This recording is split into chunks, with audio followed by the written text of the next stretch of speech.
انا للہ و انا الیہ راجعون۔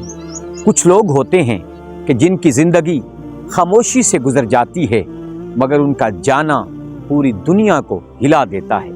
آج دل رنجیدہ بھی ہے اور حیرت میں بھی گم۔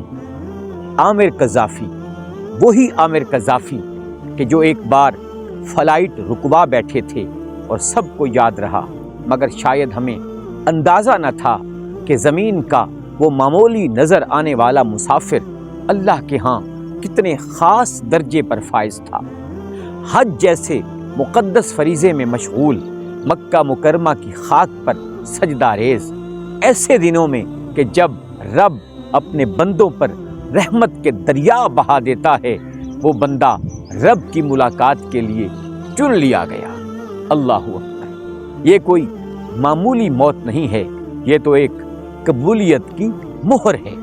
ایسی موت کہ جو عاشقوں کو نصیب ہوتی ہے، ایسی موت جو اللہ کے خاص بندوں کے لیے انعام بن جاتی ہے۔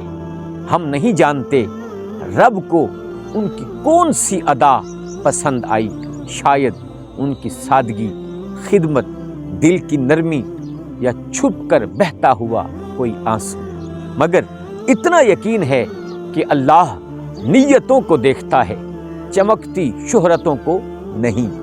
آج ہمیں سبق یہ بھی ملا کہ اصل کامیابی نہ عہدوں میں ہے، نہ مال میں، نہ شہرت میں، بلکہ اصل کامیابی یہ ہے کہ خاتمہ کس حالت میں ہوتا ہے۔ اور اللہ نے عامر قذافی کا خاتمہ کیسا عظیم کیا کہ مکہ کی سرزمین پر اپنے گھر کے قریب۔